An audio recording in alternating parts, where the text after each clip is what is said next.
Hi, this is another knee moment from Knee Fit and 5 and MSM Products. I'm Dr. Matt Lawless. And I'm Scott Johnson, physical therapist. Scott, I would like to talk to you today about a letter that we had written in from John, who was getting ready to do a total knee, and we talked about some of the preoperative stuff he could work on. But you also mentioned that you teach a pre-op class. Yes. Can you expound? You talked that you tell the patients what to expect during their total knee. What do you tell them? Well, obviously we talk about what to expect during their hospital stay and the fact that physical therapy is going to start immediately. We're going to start initiating mobility and exercises right away. They usually spend the night and we see them the next day before they go home, and we're making sure that they can get from point A to point B safely.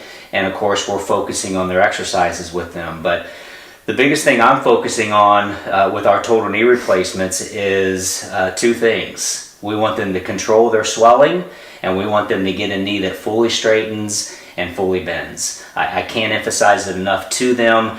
We talk about the things that they can do to keep their swelling under control by elevating, icing, compressing their knee, limiting the amount of time that their legs hang down.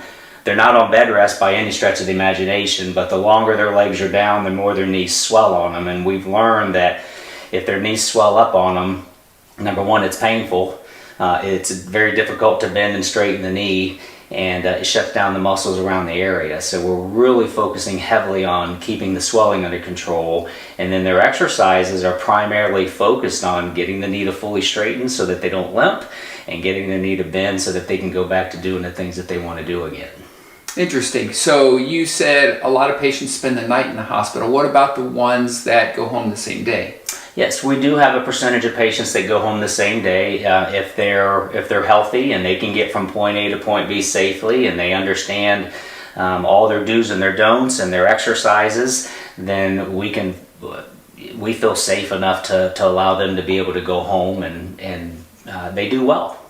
Good. So to recap what you said, essentially you're telling us, and something I completely agree with, is that the important thing with a total knee replacement, get your motion back, get your leg control back, and make sure you don't swell. Keep it elevated, keep compression on it, and minimize the swelling to optimize your outcome is what you're saying. Absolutely. Strengthening exercises are important, but for the first couple of weeks, the foundation to a successful knee replacement is really to be able to fully straighten the knee and fully bend the knee. Gotcha. Well, thank you for your input. That was very helpful. You're welcome.